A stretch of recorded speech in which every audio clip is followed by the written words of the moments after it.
We're so sorry about your loss. Your story is heartbreaking. What did you think last night when you heard about this move from the Trump White House? I was absolutely devastated. Obviously, I've already lost my child, but I feel for all of the transgender kids all over this country, and I feel for their parents as well.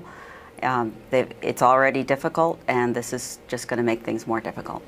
We're looking at pictures of your beautiful child. What was life like for Kyler? What was life at school like?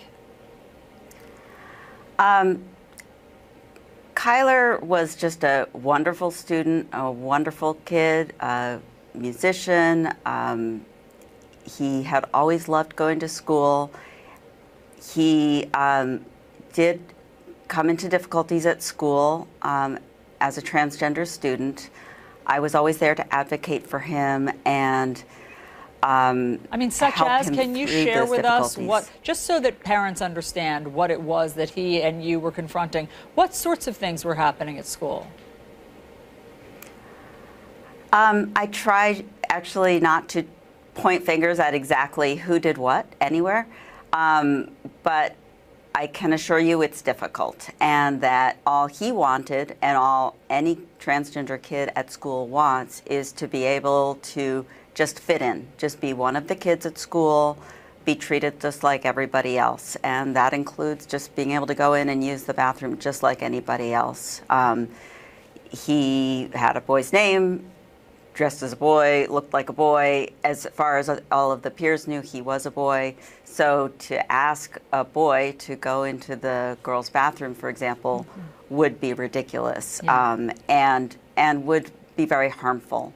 Yeah. And that's the kind of thing that these transgender teens are being asked to do, and it doesn't make sense. The Trump administration claims that this is about states' rights, that this should be an issue that each state decides on its own. What's the flaw in that thinking, to your mind?